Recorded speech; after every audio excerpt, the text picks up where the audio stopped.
Hey. Hey. Hey, hey. All right.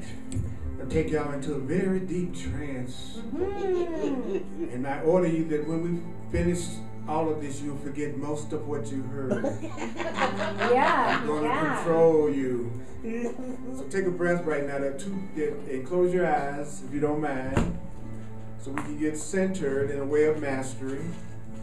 And there are two thoughts that I'd like to get you to focus on for a minute. And the first thought is, I am free in this moment to choose to see things differently. So I want you to think about something that you've experienced today, maybe, that didn't give you the greatest amount of peace in the world. And we want to focus on the thought that I am free to choose. I am free in this moment to choose to see things differently.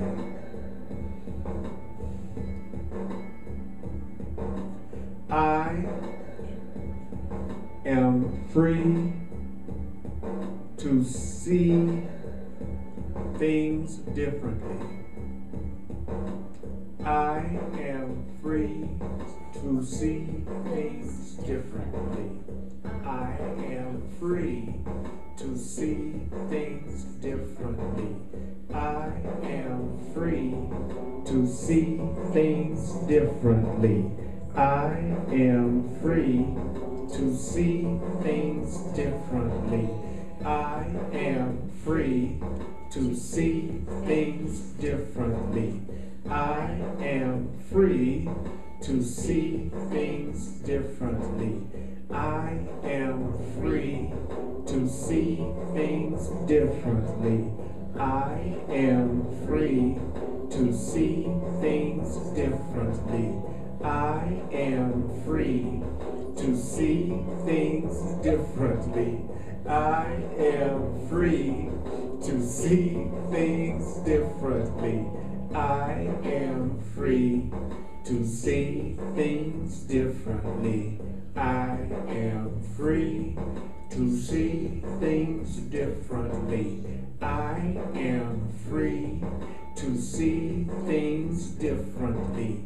I am free to see them differently. I am free to see them differently. I am free. You know what I'm talking about. See them differently. I am free to see them differently. I am free to see them differently. I am free to see them differently. They are free to see me differently. They are free to see me differently. They are free to see me differently. This is the truth about you. You only want the truth. This is the truth about me. I want only the truth. This is the truth about me. I want only the truth.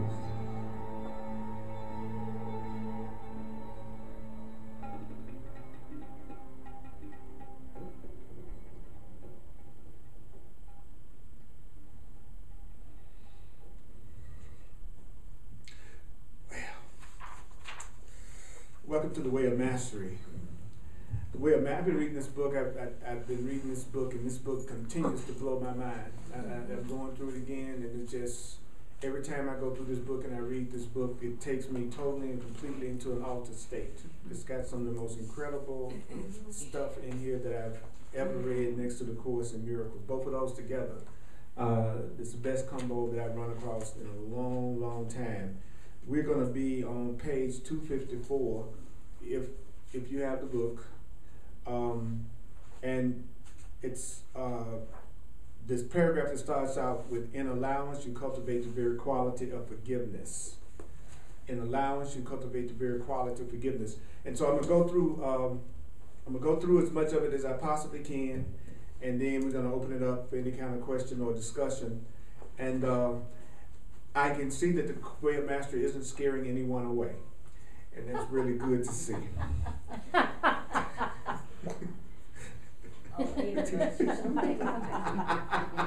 It's funny. I love teaching the truth. In allowance, you cultivate the very quality of forgiveness. Without forgiveness, it's impossible to awaken into the realization of the truth that is true always. Without forgiveness, it's impossible to awaken into the realization of the truth that is true always. Without forgiveness, it's impossible to awaken into the realization of the truth that is true always. Why? Because judgment is the opposite of the kingdom.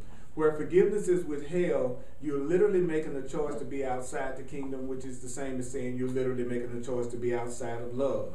You have used the power of the mind to make a decision out of a desire to hold on to a perception, and thereby you have generated direct experience. In other words, you are the one who has kicked yourself out of the garden of love. Remember then that always forgiveness is essential. Forgiveness is necessary for the atonement. Forgiveness is another word for allowance. So to forgive someone is to allow them. Forgiveness is another word for allowance. We speak here not of a blind passivity, but of a relinquishment within one's own mind, and that's all. It's a willingness to see the complete neutrality of all events. It's a willingness to let the Comforter remind you that separation doesn't exist, that you cannot possibly make yourself guilty of sin, and all the rest. So forgiveness is a relinquishment of what you have decided is true about the world. Forgiveness is a relinquishment of what you have decided is true about the world. Forgiveness is a relinquishment of what you have decided is true about the world. Forgiveness is a relinquishment of what you have decided is true about another person. It is then very much a self-centered practice. Of yourself, you cannot forgive your brother or sister for anything. Haven't you noticed? Of yourself, you cannot forgive your brother or sister for anything, because in reality, your brother or sister have done nothing. They have done nothing. So forgiveness is forgiveness of oneself for insisting on replacing reality with your own version of reality. So allowance is like the petals of a flower opening to embrace the new dawn of a spring day. Allowance is like the melting of the ice that allows the river to flow. Allowance is like the removing of a cap from a bottle of sweet fragrance and enjoying it as deeply as you can. Allowance is the dissolution of fear. Allowance is transformation. So when you guys have come to allow all things, to trust all things, you will have embraced all things. Only that one who is larger than the thing that is embraced can do the embracing. Therefore, whenever you feel imprisoned, it's because you have made yourself smaller than the thing you perceive. I'll say it again. Whenever you feel imprisoned in any situation, it's because you've made yourself smaller than the world or the person or the situation or the circumstance. So a person feels imprisoned when they feel smaller than whatever it is they are seeing themselves as experiencing and going through. So wherever you feel imprisoned is where you feel like you're smaller than what you are seeing. Wherever you feel imprisoned is where you feel smaller than what you are, the circumstance that you're dealing with. So, and when you feel free because you have remembered that you are the one from which all things have arisen. You are the child of God. You are the vast sky in which all clouds and storms arise and pass away, while the sky remains unscathed, eternally changeless. That is freedom. And the cultivation of freedom is a free will choice. The cultivation of freedom is the result of a desire for the kingdom of love. And as you come to truly forgive yourself for every perception you've ever held about anyone or anything, you will come to discover that it's going to mean relinquishing perceptions of yourself as well. For you cannot awaken fully until you include yourself in the circle of your forgiveness. So you cannot wake up to the love that you think you are as long as you leave yourself outside of the circle of forgiveness. So ultimately, of course, you come to see that the very practice of allowance is really the act of allowing yourself to be truly the self that you are. You will no longer resist the process of purification by whatever means the Comforter uses for you. It simply doesn't matter anymore because you say, why resist it? All I want is God. Why resist it? All I want is God. Why resist it? All I want is love. Why resist it? All I want is love. Why resist it? All I want is love. And if it is dissolved in the mind in a split second and you do not even notice it, fine. If the forgiveness or allowance requires great tears and great experiences in the world, fine. What's the difference? They're all really the same. It's because you have relinquished through allowing ownership of your own pathway home. Now, it's okay if it takes you a minute to tune in because we're coming out of the world. And it takes a minute before you can start hearing something that's totally different from the conversation that you're having in your head all day and that you've been having all day. So in a way, one of the things I love about reading it at first is that it's almost like a form of meditation and it's almost like a form of focus because it takes a few minutes of hearing something sane before you find yourself starting to kind of relax into what's being said. So you have decided to let the Comforter take you home because you desire the kingdom above all else, because you desire love above all else. It no matters how the process is experienced, you no longer complain that it seems to be taking too long. You simply enjoying yourself in the process itself. You let your inner guide, the Comforter, take you by the hand, retrace the steps you once made in error. Each step requires allowance, which is forgiveness born of desire that has been purified of desire for that which imprisons. And it is replaced with the desire for that which sets all things free. The once your desire begins and becomes the kingdom of love, the end of the journey is perfectly certain. School is out. That which the ego is cannot last, for the very universe, creation, the world around you will conspire, which simply means to breed together. All things will conspire together under the hand of the Holy Spirit to create precisely what you require to be completely set free of all illusion. And secretly, you will have already agreed with the Comforter, your divine guide, that it will be this way. I said it again. We're being told that as soon as all you want is your freedom, all you want is love, all you want is truth, he says, at that point, all things will conspire together to create precisely what you require to be set completely free of every fear that you have. Wow. So the ones that I want my freedom and my peace and my joy and my love, the ones I really want to be happy above all else, then everything will start to create precisely what you need in order to make you free from everything that seems to be limiting you and everything that seems to be imprisoning you. Soon as we want to be happy and to be free above all things, then everything will conspire to create precisely what we need in order to be free of every illusion, every fear, every lack, and every limitation that we think we have.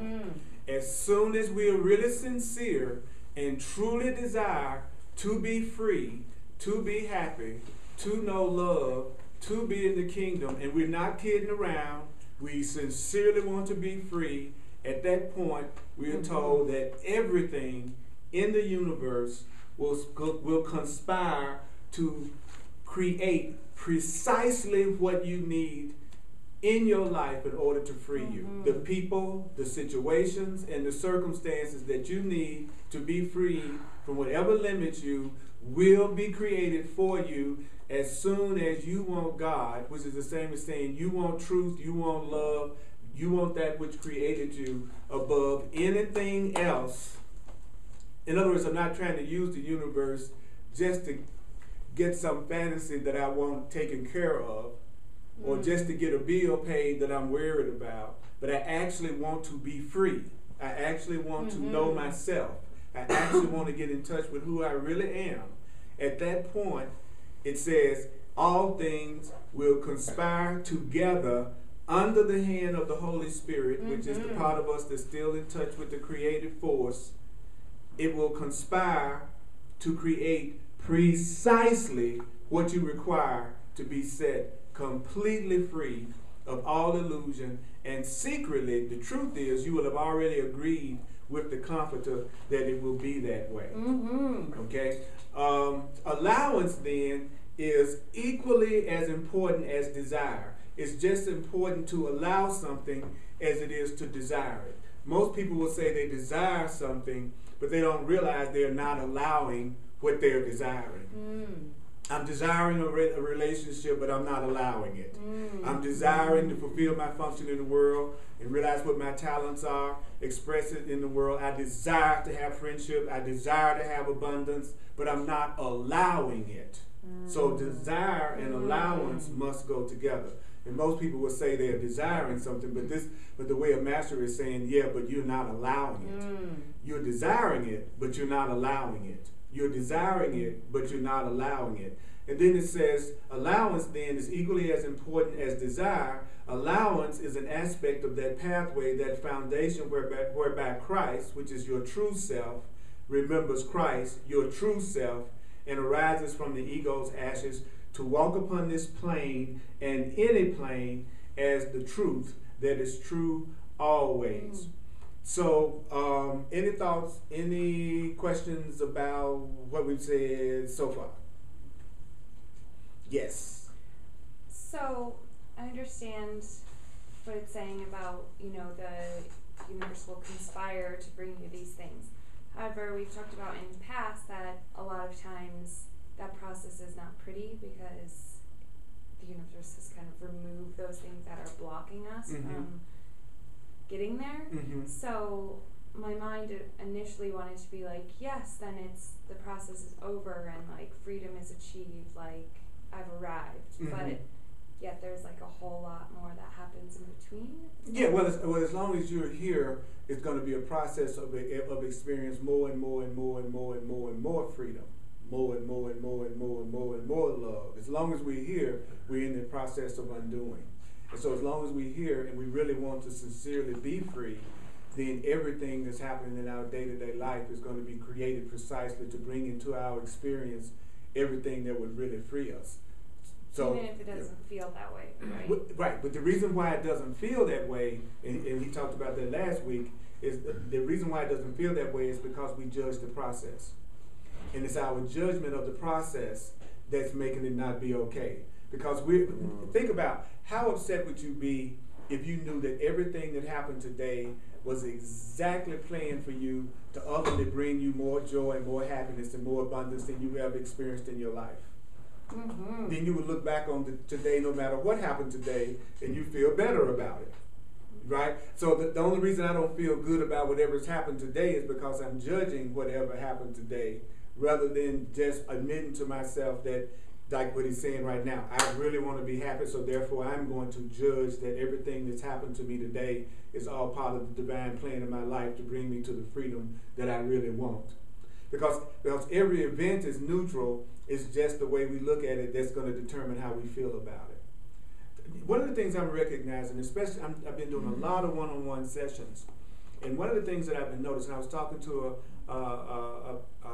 a young lady that lives in Sweden this morning, and one of the things that we were talking about is how when you really start to get sincere about your spiritual path and you really start to put time and effort and attention and study in it, then what's going to happen is that your life is going to start realigning itself in ways that allow you to experience the kind of joy and happiness that you really want to experience, as well as your perception. Okay, so that means that if you've been an unhappy person, or you're not really allowing yourself to experience the joy that you deserve to experience, then obviously your thinking and your perception and your experience is out of alignment with that which is best for you, right? So that means if I'm going to move more toward my freedom, then there's going to have to be a shift in my perception, and probably also a shift in the external situations that I'm in that I'm calling myself unhappy about.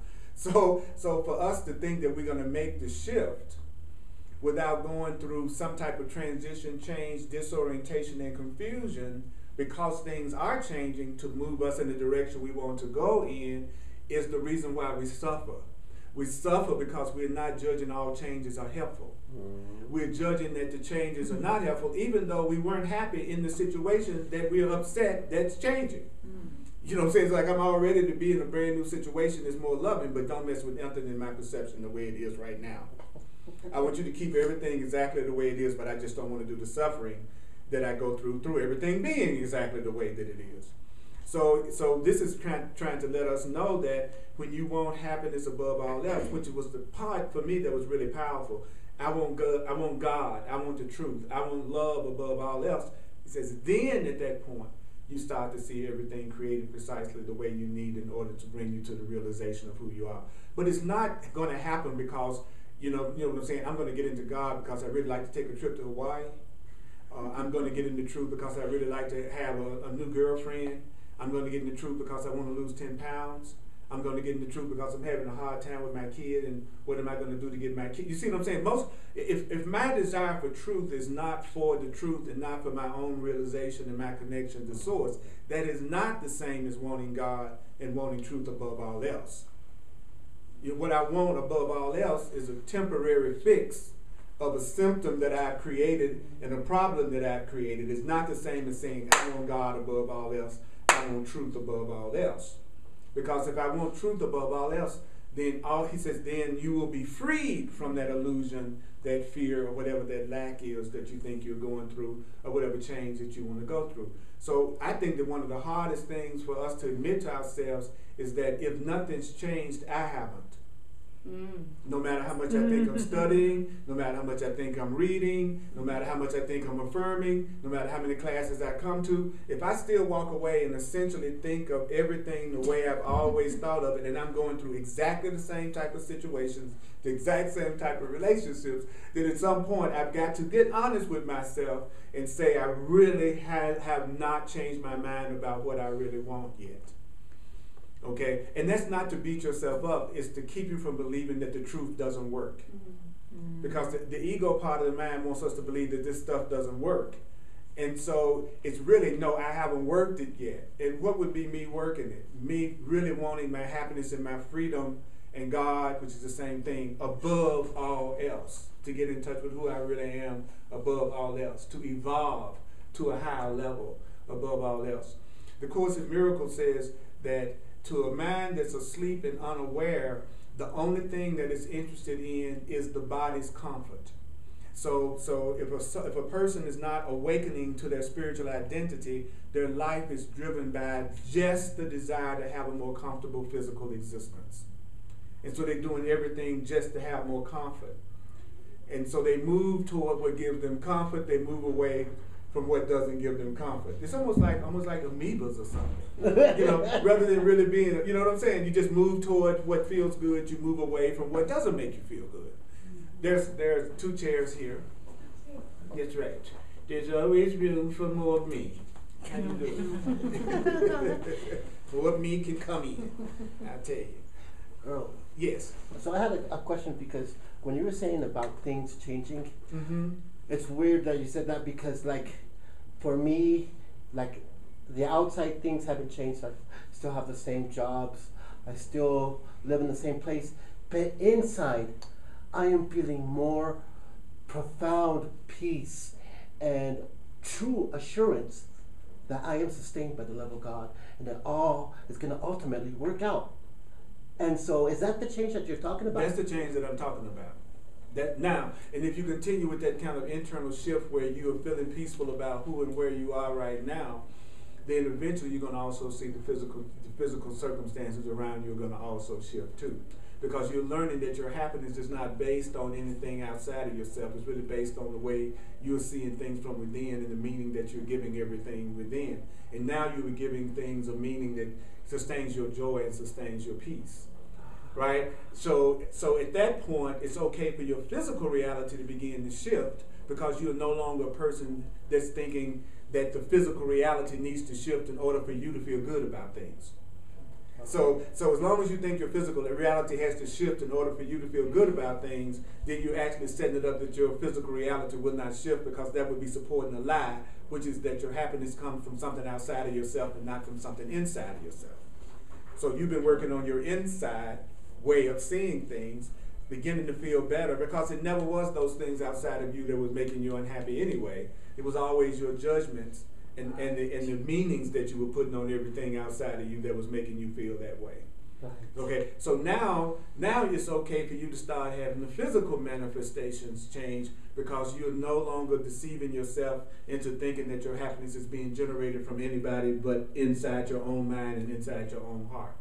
So the more that a person is determined that they're not going to be happy, they're not going to feel good until something changes on the outside, until there's a new person, until there's a new circumstance, until there's a new physical situation out here, then the longer the situation stays exactly like it is, or even seems to get worse, so that they can get to the point that they look within instead of steadily looking without. Okay. You follow what I'm saying? Yeah. So every time we turn within, we're actually creating where the change really occurs. And just think of that though. If the way that I'm feeling is constantly being determined by the meanings and the values that I'm giving things, right? Then theoretically I could feel happy all the friggin' time, because I'm the one that's giving it the meaning that it's having for me. So to me, that's exciting news. Now, what's the problem with that? Well, if I still think Earl is crappy, and Earl is inadequate, and Earl is guilty, and Earl is not okay, and Earl needs to be punished, well, then I'm not going to use the thoughts that would make me feel really good about myself from within. And that's what people don't realize, is that the slowness in making the shift is only happening because they don't think they deserve to be happy. So therefore, they're not going to use the ideas and the thoughts and the perceptions that would make them feel good within themselves. So the average person will say, oh, I really do want to change, and I really do want to be happy, but they have not dealt with their subconscious, unconscious grievances and guilts and fears and angers and insecurity that's below the surface of their consciousness. Because the average person thinks that they really only think what they think they think. They don't realize that that's just a tip of the iceberg compared to what's beneath the surface. And so the average person thinks they really know what they're thinking. It's like, no, you don't really know what you're thinking. 90% of your thoughts are not even in your conscious awareness. So how do I get in touch with those? It's what I'm looking at, what I'm seeing in my physical world. Those are my unconscious, subconscious thoughts that I'm not aware of, and everybody around me represents some aspect of my thinking. Because everybody around me are a part of me. So your thoughts are my thoughts. Your feelings are my feelings. When I really enlarge myself to understand who I really am and look at myself beyond this singular ego that's sitting in the chair calling itself Earl Purdy. That's not who I am at all. And that's not who you are, whoever you're calling yourself. And that's what this book is trying to get us to understand, is that we've got to become bigger than the things that we think that we're dealing with. Because we feel imprisoned by anything we think is larger than us. I can't embrace you unless I'm bigger and big enough to embrace you. So I can't embrace anything from a perception of littleness. That's why it's trying so hard to get us to see that we're more than what we think we are. You're more than what you think you are. You're more than what you were taught. You're more than what you were programmed to think. How do I know that that's true? For one reason, you know you must be more than what you think you are, is because you're not feeling that peace that passes all understanding that comes from being in touch with your true spiritual identity. If you're not happy, you're not seeing yourself correctly. If you're not feeling inner peace, you're not seeing yourself correctly. So there's no way I can be a miserable, sad person and think I have a correct perception of myself or anything else. So if I'm sad, I want to be wrong. If I'm mad, I want to be wrong. If I feel, upset about something, I don't want to be right. So it says right here that so when you want to, Chris, when you wanted to be peaceful above all things, at that point the universe conspired to create the precise situations, circumstances, and people and perceptions that allowed you to feel that way. And then what's going to happen is going to be so damn cool. is that if you continue to move in the direction of what you're doing, which is the forgiveness of yourself, then you're going to realize and begin to see all the love that's always been there, but you didn't know it because you were so busy judging yourself and everything around you. It's going to be kind of funny because it was always there, but your own self-image didn't let you see it. So keep doing what you're doing, brother, because you're doing it for me, you're doing it for everybody. Thanks. Yeah, absolutely, absolutely. Anybody else before I go to the next part of this? Yes. So once you get to that point where you have some of your unconscious beliefs about yourself and come to the surface because you see it in your outside circumstances and you go, wow, like this is not very pretty, then you're kind of left in this position where you don't necessarily have the power to fix those beliefs, even though they're becoming more conscious out of your subconscious. Like, I must have a lot of self-hatred because I'm allowing myself to be treated this way, kind of thing. Then how do you change something that you don't feel like is... Well, the first thing you do is you ask the comfort of your higher self, your own divine guidance, higher power, the Holy Spirit, whatever term you choose to use. You ask for another way to look at it. Because what's important is as you begin to let the stuff come up so that it can be released, it's not coming up for you to analyze it. It's not coming up for you to fix it. It's coming up so that you can see it, release it, let it go. Now, what does releasing and let it go? That's what he's saying in this particular exercise. That it's about your being able to allow it, which means that you're not going to judge it, you're not going to analyze it, you're not going to explain it. You're just going to choose to think something new in this moment. See, your ego wants you to spend your time dealing with the thing that you're thinking that's not so cool. You know what I'm saying? But the truth is, that's the trick. It's not about how do you deal with that, but what thought am I going to choose to put into the pool of my consciousness right now that's going to set into motion a whole different kind of experience for me than I've ever had before. You see, it's like, oh, let me see what I'm thinking. Now, what do I want to think? What should I think? What am I going to put my attention on in this moment right here? And so the beauty of having a spiritual practice is that books like this, they give you statement after statement after statement after statement after statement after statement that represent the truth and represent love and represents the kind of ideas that produce the kind of life that we want to live. But what happens is, and y'all hear me harping on this, is that we don't tend to have a spiritual practice that we're consistent with that will bring about that change of consciousness. It's almost like people think it's just going to happen. That at no point do I really need to do attention and study in order to make the change. It's just going to happen. But the things that are happening that you don't like are coming from your consciousness. That consciousness came from the things that you repeatedly heard and experienced all through your past. So how am I going to get a new reality unless I give myself new thoughts, right? And how am I going to have new thoughts unless I give myself new thoughts? And I'm certainly not going to be the one to come up with them because I'm the one that came up with the thoughts that's crappy, that's making me upset right now. So what I'm going to do is I'm going to do the easy way and study my spiritual path. And one of the things it says is that if I want God, if I want truth, if I want love above all else, then all things will conspire together to create precisely what I require to be completely free of everything. So I need to tell myself everything is for my own best interest. I do not perceive my own best interest. I want another way to look at this. All of these books are full of truth ideas for us to start to use on our physical experience in order to change it. But you're not going to use what you haven't learned. You're not going to use what you haven't studied. You're not going to use what you haven't focused energy on. And that's why the Spirit keeps saying for me, and I'm saying this for myself because I'm in hyperdrive of changing my mind right now. And looking at my stuff right now and moving and allowing myself to be moved to another level of consciousness right now.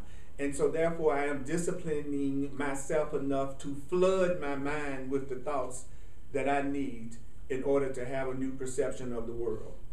And so when I talk to you all, it's really not about me trying to force you to do anything. I'm teaching what I need to learn. So I'm really putting out here what I need to learn, and then hopefully it will be of value to you and you'll want to apply it to yourself.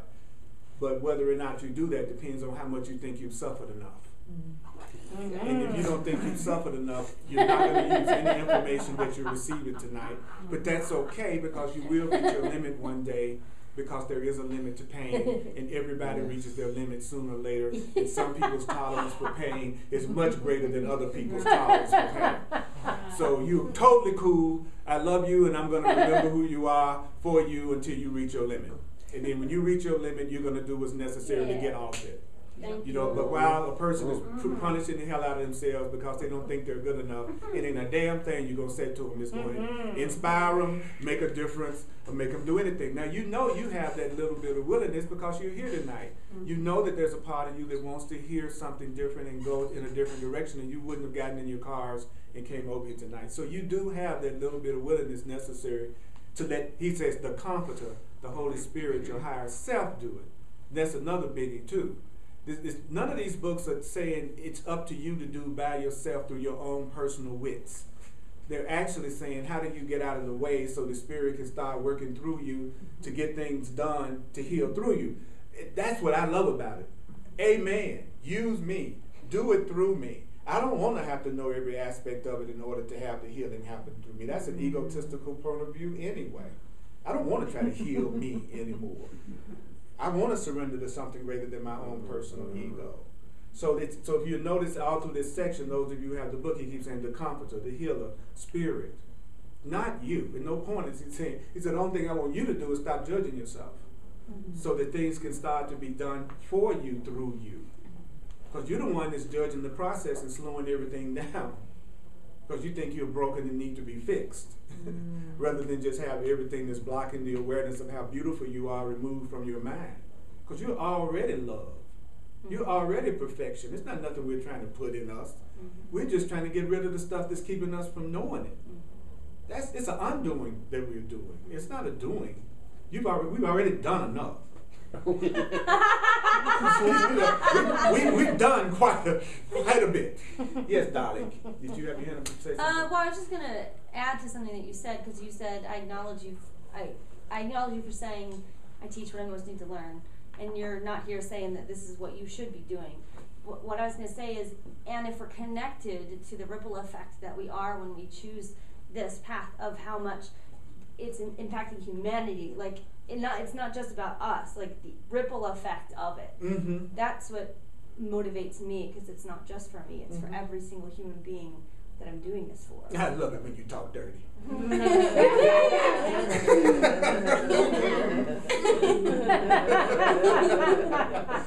See, that's another very important point that Spirit keeps saying over and over again, that if you are an evolving spiritual being, one of the first things that you start to do is realize it's about more than just the you that you think you are, and that you're really trying to be a means for the healing of all of us and all that is, and the love of all that is. So a surefire sign that you're starting to wake up is that you want everyone to have peace and joy and happiness, and it isn't just about you doing your happiness and nobody else's. So you can kind of tell the baby souls from the maturing souls.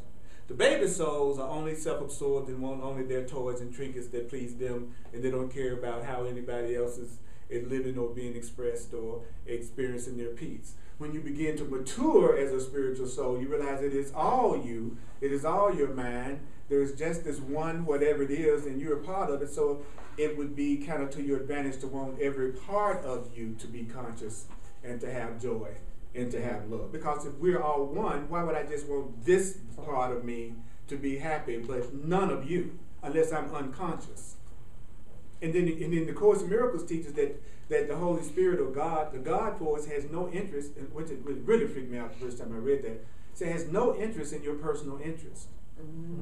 That God has no interest in your personal interest, because there is no little separate you. It's just the one, all that it is. So it's about everyone's joy, everyone's happiness, everyone's peace. So how do you get your personal interest linked up to divine interest? Well, it's simply wanting your personal interest to be used for the benefit of all.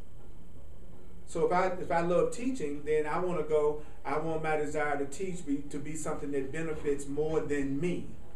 Now I've just tied my so-called personal interest to the universal interest, and now I'm in the flow of the whole synchronicity and all of the dynamics. But if it's just, I want to teach because I just want to be famous and I want people to see me on Oprah, that's totally and completely meaningless. That's just my ego wanting self-aggrandizement. And let's face it, there are a lot of people right now who seem to be famous for being famous. You know, they're just famous for being famous. You couldn't really point out what the heck they've done to be famous. It's curious. Yeah, I keep it's being like, why a are whole they lot of why that. That's right. What have you done? I don't get it. But that must be a talent too. When you think about it, you have to be. That's a lot of power. All of a sudden, you're famous and rich, and you didn't do nothing. That's pretty powerful. I'll do that for a while. What is your gift? Do you sing? Do you sing? No. Do you dance? No. You know, well, you're Kim Kardashian, so well, you had a pretty big butt. That's talked about a lot.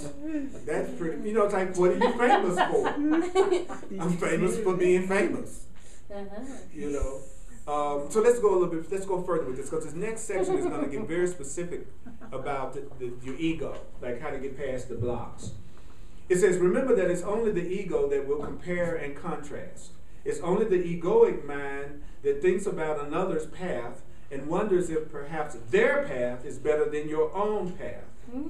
There's only the life that you are directly experiencing, and through desire and allowance. Check it out. Remember that you have to pair your desire with allowing it?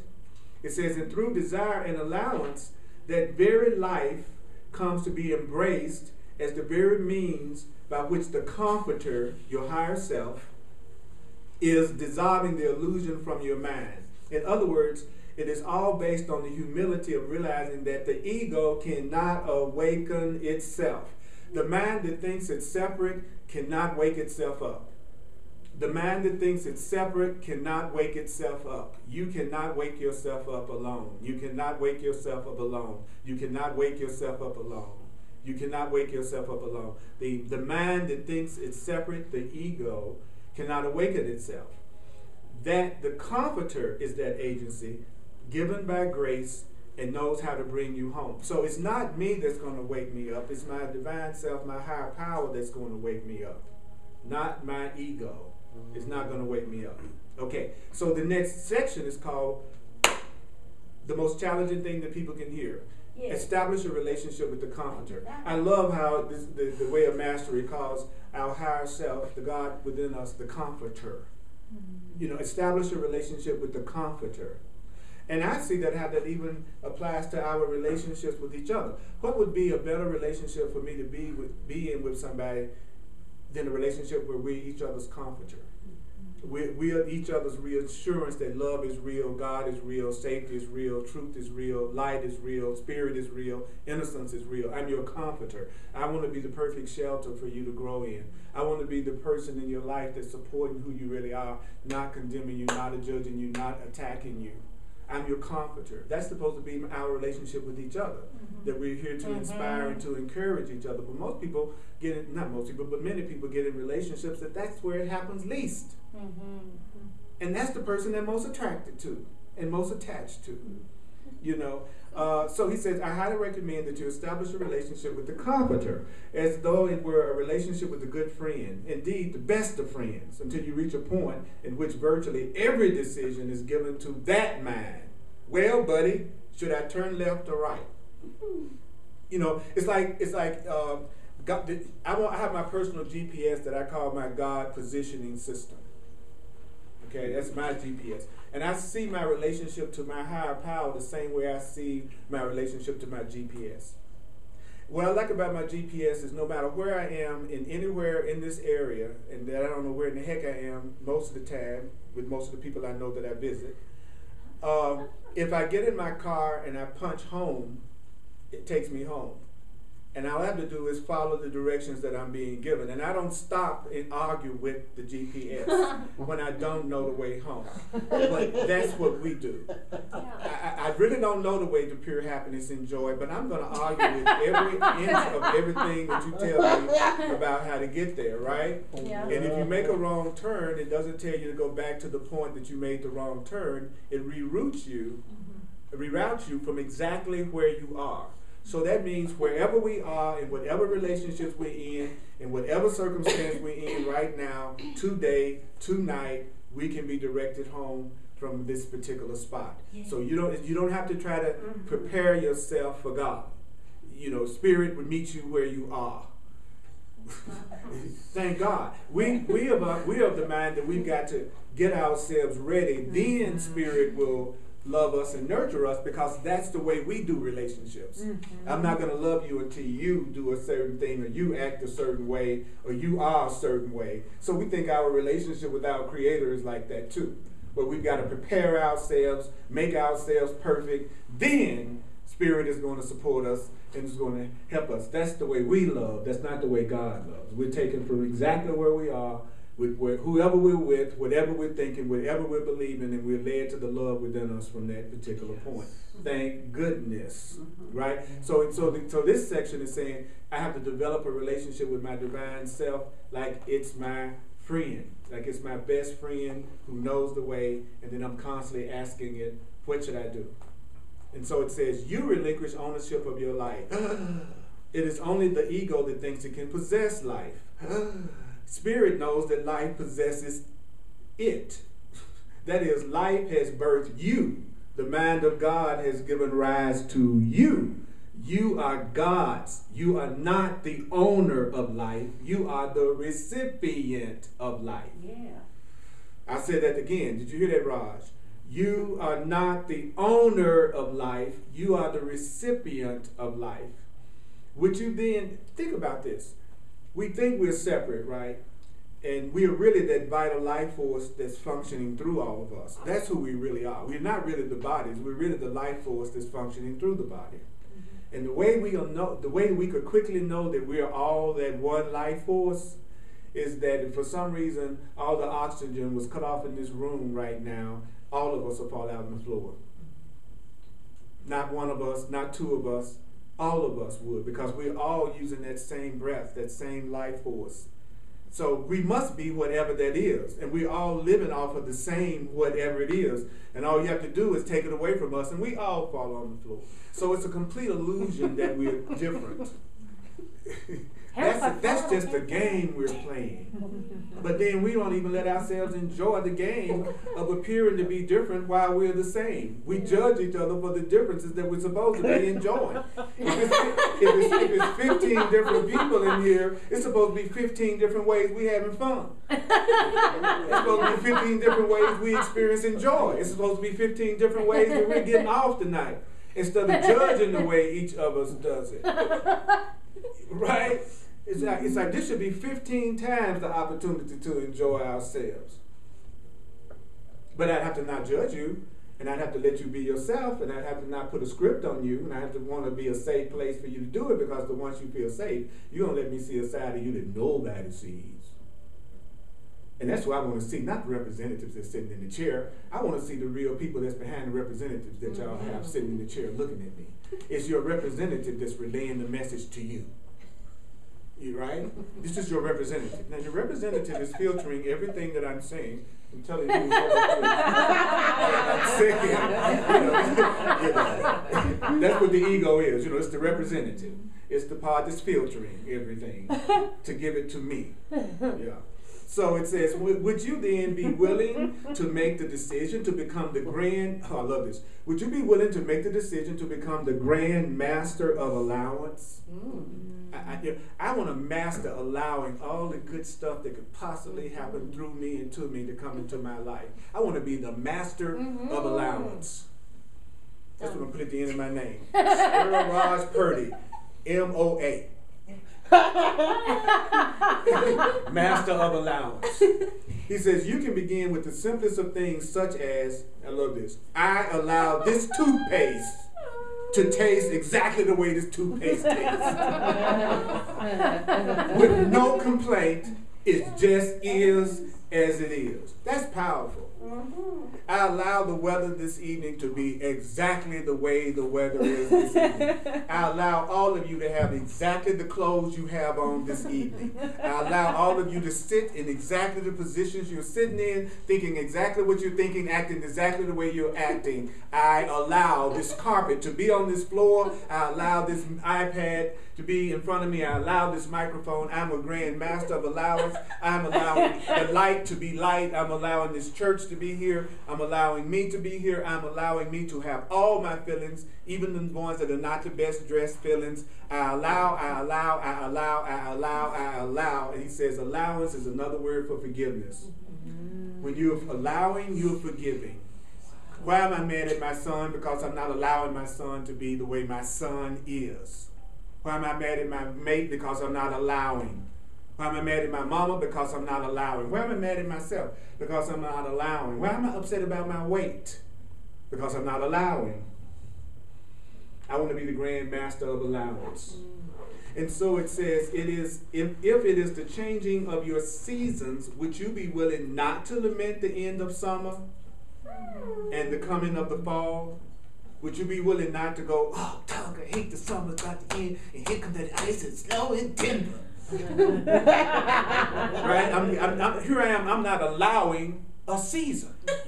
That's pretty deep when you really think about it. I'm not going to allow winter. I'm not going to allow fall. And it says right here, would you be willing to experience that change? For rest assured, please listen well. In the realm of the world, which is the realm of perception, the only thing that exists is constant change. The only thing that exists in the world of perception is constant change. So the one thing we can depend on in this plane, in this perception, is there is nothing in your life that's not going to change. And when you're unconscious, you spend all your time trying to make the temporary permanent and trying to make what doesn't change, not change. You're trying to make what change is not change. Right? I'm trying to keep my mate the same. I'm trying to keep everything the same because I think I have some feeling of security if it doesn't change. And the only thing that doesn't change are the laws of God, the laws of love, the laws of truth, and the laws of happiness. They never change. But everything in the world of perception changes. And the advantage of that is whatever situation you're in, it can get better. It can always change to something more loving, something more fulfilling, because the only thing that we can count on is change. So now I'm going to allow my life to change. I find myself trying to hold on to Denver. I find myself trying to hold on to my classes. I find myself trying to hold on to my friends. I find myself trying to hold on to things. And what everything in my being is saying, brother, if you really want to go to the next level, you've got to take your hands off the wheel and allow me to take you anywhere that you need to go right now. And you got to let go of your attachment to everything around you so that you can evolve to the next level. And I know that's scary if you think you're in charge. That's the only reason why it's scary, because you think you're in charge of the process and you have no idea what's going on, which would have to be scary. So if you're really ready to have a more exciting life, you got to say, I'm willing to allow change, and I'm willing to release everything and everybody that are no longer part of the divine plan of my life, and everything and everybody that is no longer part of the divine plan of my life now release me. And then at that point, don't freak out when anybody leaves or anything changes, because you've already asked for everybody and everything that's no longer part of the divine plan for your life to be released. That's, so now you see what we try to hold on, So it says right here that underneath it, there is a changeless reality. Underneath that which constantly changes, there is a reality that doesn't change, that pervades what changes. But where there is resistance to change, rest assured that there is a mind living in delusion. So anybody that's resistant to change is living in delusion. What is the delusion? That things are not going to change. And I'm trying to keep them from changing. Did you hear that, Raj? All right. Remember that we have said unto you before that the awakened mind no longer feels any resistance to the things of time. So when you wake up, you no longer try to get rid of time. When you wake up, you no longer try to make things stay the same. When you wake up, you embrace everything. You trust everything. You transcend all things instantly. even in the midst of change, because you're not resisting. So therefore, you can go to the next level quickly because you're not resisting the change that's trying to take place. So people wonder, well, why aren't things changing fast? It's because you're resisting change. You're not allowing them to change out of fear. Right? So it says, in your realm, be perfectly honest with yourself. Is there ever a moment in which change isn't occurring? Can the body be the field of perfect silence? Hardly. Even if you make your heart stop beating for 3 seconds, there is still blood gently flowing through the veins. There are still thoughts arising, sounds coming in through the ears. The body is not that which can be changeless. The awareness of the body, the field in which the body arises, is changeless already. Can you come then to be the field of awareness? Can you be a field of awareness that can embrace everything which arises?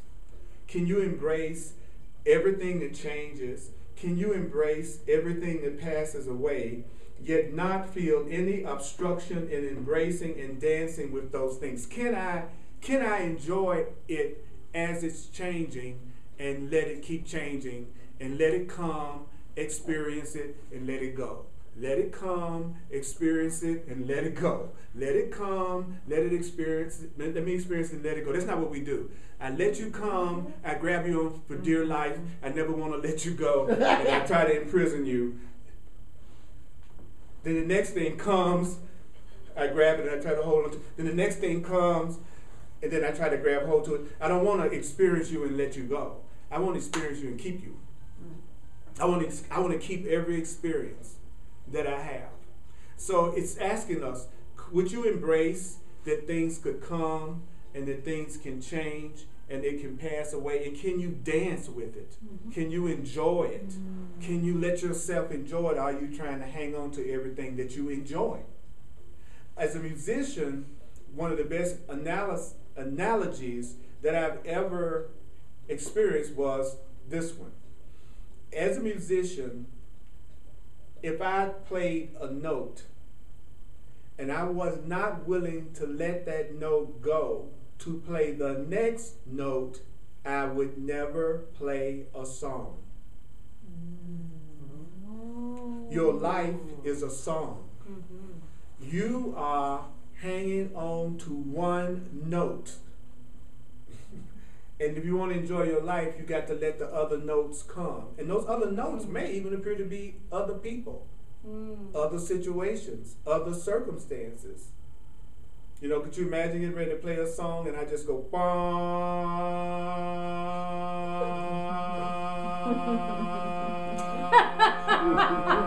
I gotta go, you know what I'm saying? We got to let our song be played. We have to let the notes come, the people come, the events come. We got to let it come. We got to let it go. So I'm seeing this as a message for us. It's like Spirit is telling us, okay, now you're saying that you're coming to these classes because you want to experience your life at another level, where you're going to have to start allowing things to change, to come in your experience, you experience it and let it go. In the meantime, dance with it, enjoy it, and embrace it. All right. As you were saying. As I was saying before, before I allowed myself to appear to sob there, which cut off everything, the microphone and everything else. But I'm going to do it anyway!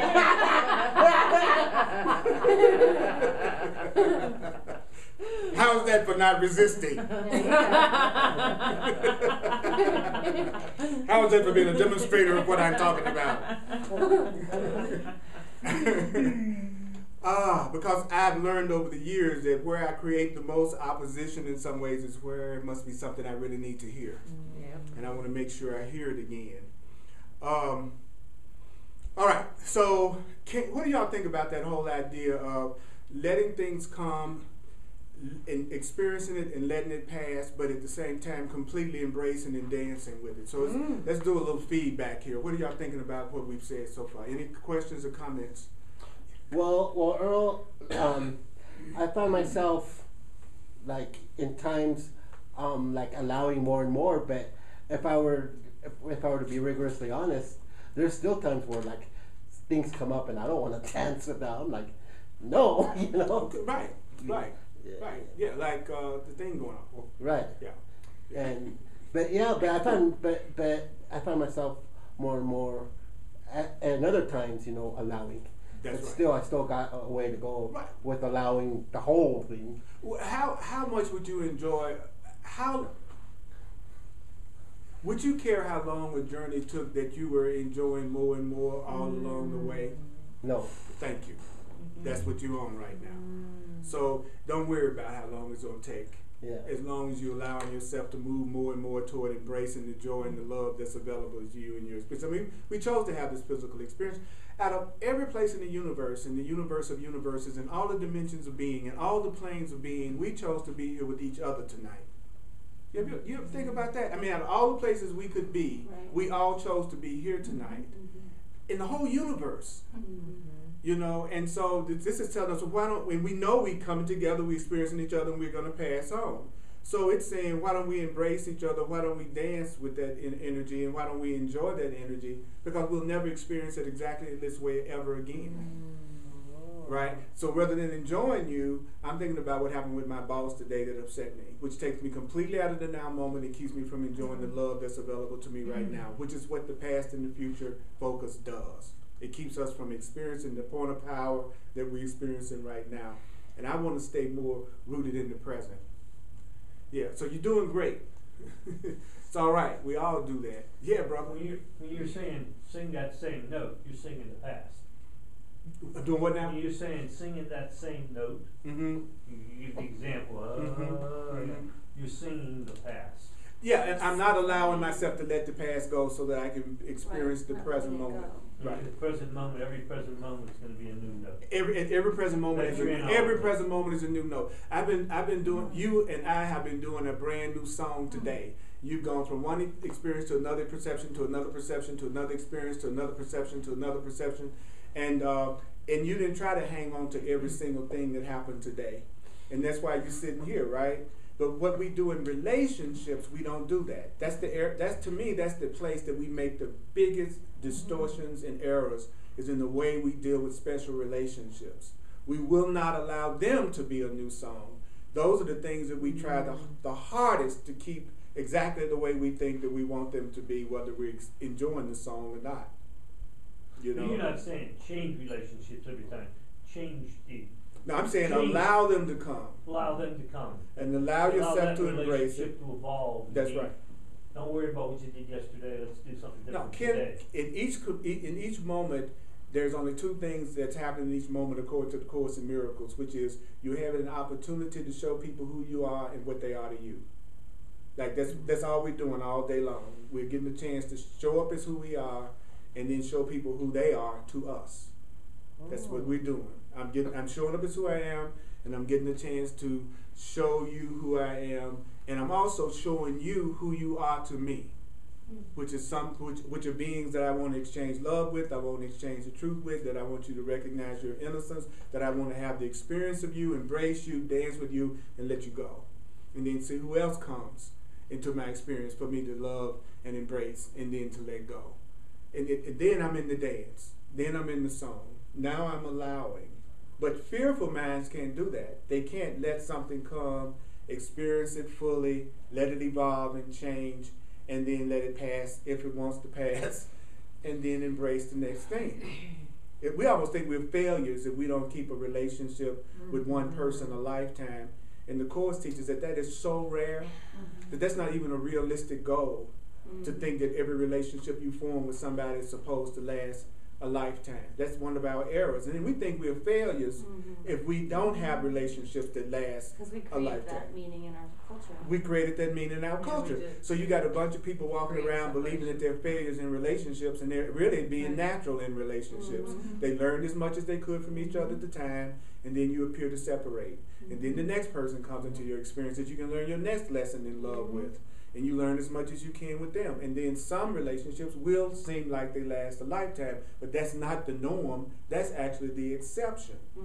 So if you think you're a failure because you've had a lot of different relationships and your relationship didn't last, you were just playing a whole lot of songs. You're really cool. Why are you going through so much pain in the relationship? Because you won't let it go. That's why you're going through pain. And, you know, you won't let it do its natural evolution. You won't let it come and experience it. You're trying to cling, and that clinging is what's causing the pain. Or that's just how you're choosing to show up in the lesson learning. Like you're Yeah. choosing sadness Yeah. as a way of learning. Yeah, as a and space of learning. Yeah. Yeah. And I want to choose another way. I've done sadness.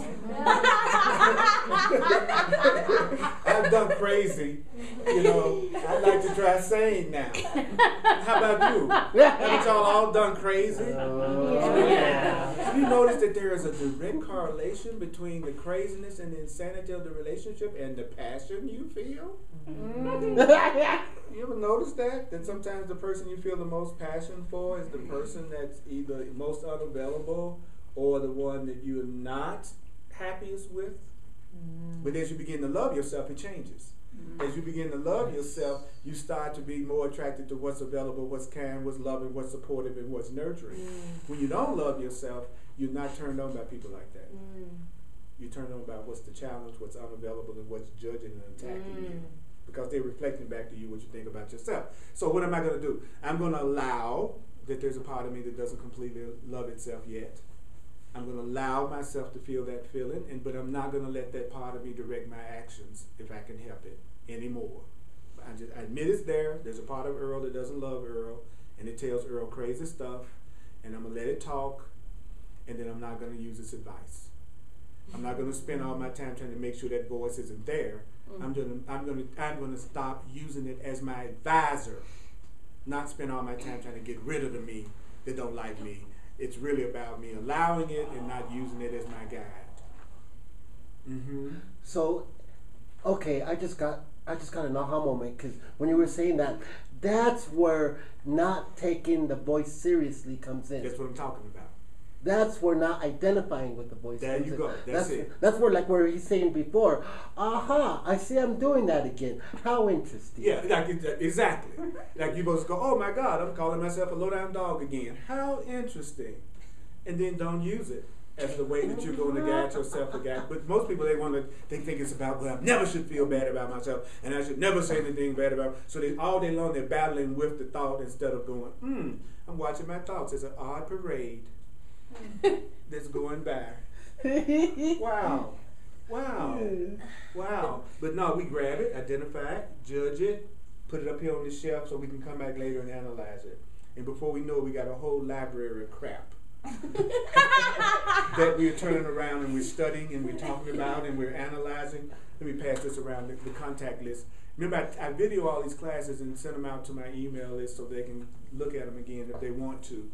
So if you're not on the contact list, I ask you to do that so I can let you know about what I'm doing, as well as giving you a chance to listen to this again, because y'all know y'all not going to remember this. Come on now. You know good and damn well y'all not going to remember all this. So let yourself hear it again, Earl. Let yourself hear it again, Raj.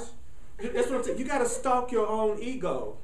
You got to stalk it. You got to go, I know my habits. I know I need to hear this over and over again. I'm not going to sit up here and pretend like I'm going to remember everything the way a master has said tonight. I'm going to let myself hear that again and again and again and again. So I'll start using it, you know. And that's how you get past it, because it's your consciousness that's creating your reality. So if I don't change my consciousness, I'm not going to see myself as having a new reality. How do I change my consciousness? Through what I focus on, the repetition and then the application of that. So I'm on my butt right now, so it might seem like I'm on yours, but I'm really on mine. You know, you're in the fallout of it. You know what I mean? Because there's no excuse for us not having the joy that we deserve. It isn't. And then acting like we don't have anything to do with why it's not happening. And we got the support of the whole universe. Yeah. The whole universe wants to conspire to bring us what we want, but we're not allowing it. It's time to allow. I'm ready to allow. You know, I want to be the grand master of allowance. So it says right here. I want to have a big allowance. I want to have a big allowance. You know. I want an allowance party. Yeah. Allowance party. That's right. I had a big allowance. That's right.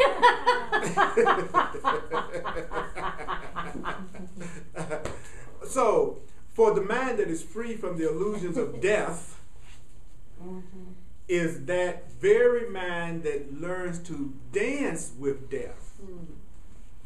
To enter into any moment or relationship knowing that because the body is engaged in it, it must come to an end.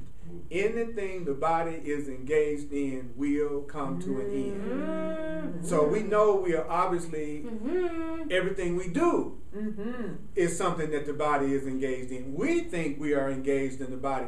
And what is Spirit trying to tell us? While y'all sitting around dealing with all your insecurities and fears and not telling yourself the truth and still trying to live according to a thought system y'all learned by the world that doesn't give you any joy, any peace, you are not allowing yourself to enjoy that which is coming to you, being experienced, and is going to end. It's going to end. It's like I look at life, physical life, the way you would look at an ice cream cone. You know what I'm saying? You know it's going to melt. You're not even looking for the ice cream cone to last forever. So I'm telling you, you better start licking your life. This physical life is going to shift. But instead of licking the ice cream, I'm judging the ice cream. And I'm saying what's wrong with that. Should I lick the ice cream? Will I be a sinner if I lick the ice cream? Am I going to go to hell if I lick the ice cream? Who am I going to hurt if I lick the ice cream? And it's going drip, drip, drip, drip. It's dripping, y'all. Are you licking? I'm licking. Or do you feel licked? Allow myself to be Yeah. Sometimes You're willing to I do want both. that. You're open to both, huh? Who's open to being licked? Who's open to licking?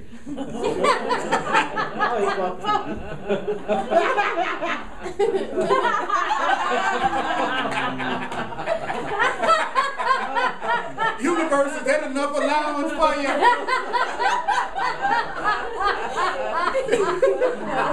I can't believe he said licked. So the ego will judge that statement. I can't believe he said lick in the class.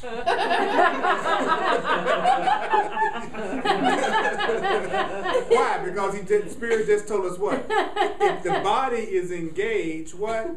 It is going to come to an end. In fact, it says it is already on its way to death.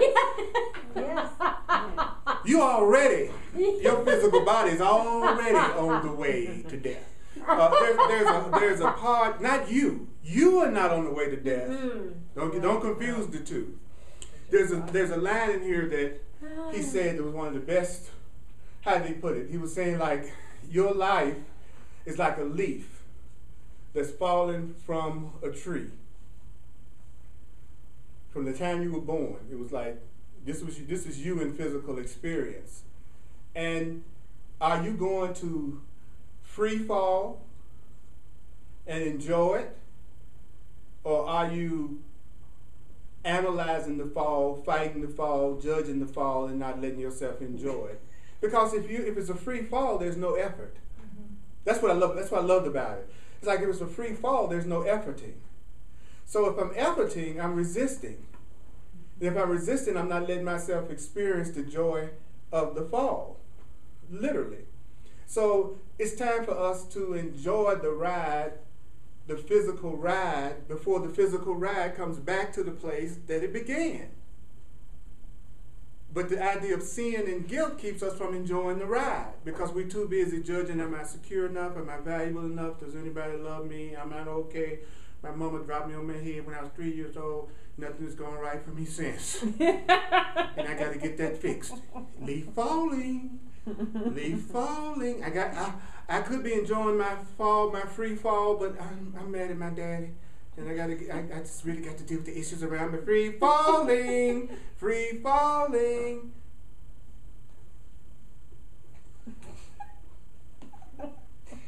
And I'm going to tell you, at my age, I'm pretty close to the ground. I'm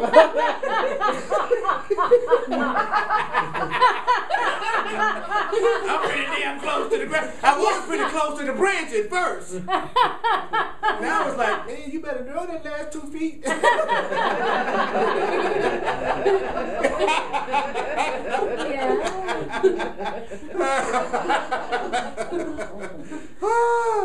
So, would you acknowledge yourself for hearing this much insanity?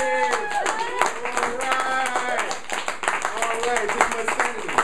Okay, we're gonna do the financial expression of appreciation, as I love to call it. I appreciate you sharing with me and my full-time ministry with the Course in Miracles. Divine love through me blesses and multiplies all that I have, all that I give, all that I receive, and I'm sustained by the love of God. We're all sustained by the love of God. So thank you for sharing. Those of you on the internet, if you like to make a financial expression of appreciation, you can go to my website at earlpurdy.com and you can do it there. And I appreciate the comments. I appreciate your generosity. And it's really great to hear some of the emails and some of the things that you all are sending to me. It's really, I was looking at my analytics on YouTube, and I was shocked to find out that my videos are being watched in 87 countries. Wow. 87 countries. It was like, in some countries, it was like one person. And I thought about how special. You know, that out of all the people in this country, the Spirit wanted this person to hear what I had to say. You know, that's amazing. I mean, countries I hardly even heard of. And I love the fact that we are so developing our telepathy that's being reflected back to us through the internet to let us know that our minds are joining. Our ability to reach instantaneously this entire planet. We can do it, and it doesn't cost a friggin' dime. That's amazing. That's amazing. You know, I was up at 6:30 this morning doing a phone session with a person in Switzerland. You know, it's like we are waking up so fast, and the truth is getting to us from every direction that we don't even have any idea the tidal wave that's about to happen in consciousness around us right now. It's amazing what's happening right now. And it's because it's so much light and so much love is coming into this plane that it seems in some ways more insane than ever because there's so much light coming in. And we don't understand that, you know. Like it's like a pail with water in it with dirt at the bottom of the pail. And you pouring all this water in the pail, the dirt comes up, and there's a point that the whole water is dirty, and then if you keep pouring the water, eventually what? The dirty water goes over the side, and all you got is a pail full of clear water. You may be in that dirty water stage where you've been focusing on the truth so much that everything is stirred up. And then your ego says, get away from the class, get away from the truth. Get away from that book that you're reading, and then things will settle back down. And it will look like that because the dirt will settle right back down to the bottom of the pail, and you'll fool yourself into thinking, boy, I'm so glad I stopped coming to that dude's class. My life was like he was going through hell after I started coming through the course. I started reading that book, and then you really haven't changed at all. It's still there. But so if right now it seems cloudy and dirty and confusing, put more truth. Go for it deeper. Go for it more intensely right now. Let it go over the side of your pail so that you'll be full of nothing but the clear water of love and the clear water of truth. If it seems like your life is chaotic and you don't know what the hell is going on, keep on giving yourself the truth more than ever before. Don't back off. Don't get your ego to make you back off. And I don't mean necessarily about my class. I mean back off. Don't let it make you back off from the truth.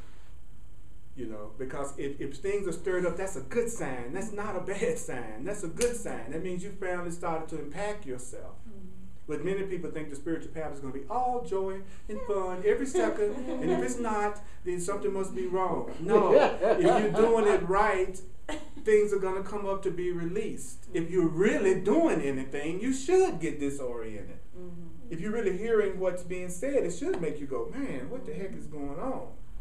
Right? So let's finish up right quick. We got about 5 minutes, and then we can go out into the world and see what else we're gonna let come and experience and leave. So, you know, and sometimes you can just not even wait for them to leave. You can say, get out.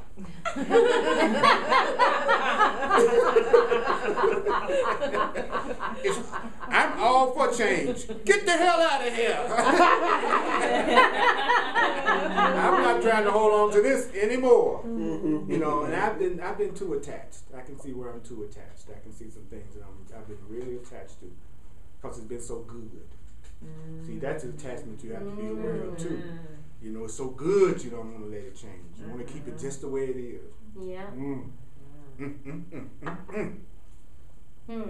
So, it says, the mind then that becomes the one who is no longer in fear, no longer in resistance, is the mind that has forgiven all things, including itself. So how do I know when I finally forgiven? How do I know when I am forgiving myself? I will start to feel more and more fearless. Like I notice when I really feel connected in here or with anybody, there's an exuberant, extroverted, fun, playful side that comes out. Then when that side of me sincerely comes out, then generally most, if not everybody around me, reflects it back to me immediately.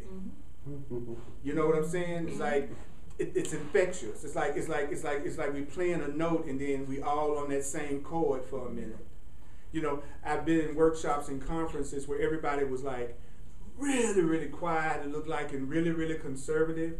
And then I was feeling like really, really playful to let spirit come through me, and I would be like buck wild. And then it's like in England the first time I went, you know, it's like I was wondering, like, England, everybody say everybody's kind of uptight in England and really conservative. And I said, how are they going to handle me? That was the first thing when I went over there. I was kind of, you know, my ego was kind of making me nervous because I said, I know I'm gonna be like something from an alien from another planet in terms of how quiet and conservative course gatherings can be, how people can be. And then the Holy Spirit said, you better be yourself. You better be totally authentic and don't change anything about who you are.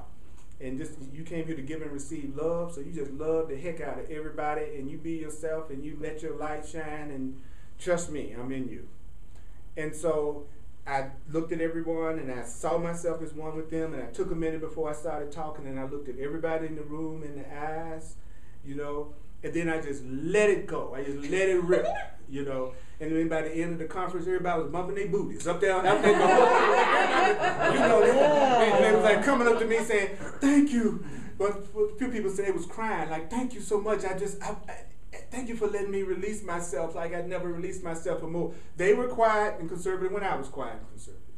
When I was willing to let my light shine and see them as one with me, they reflected back to me exactly who I was. And that's what I try to remember when I go into any social gathering. If I'm not enjoying myself, it's because I'm not bringing the light to that gathering. And I'm not showing up. And I'm waiting for them to entertain me. And I'm waiting for them to make me have fun. You know, so you got to be what you want to have. And that's my motto from the Course. He says, be what you want to have. Any kind of person you want to have in your life, you cultivate that quality within yourself, and you will draw a person to you that corresponds to that quality. So as soon as I think of something I want to experience, I go, Earl, how can you create that quality in yourself right now? If you want a party, be a party. You want people to be friendly, you be friendly. If you want people to be loving, then you come into the room and stop sitting around waiting for everybody else to act opposite to the way you're acting.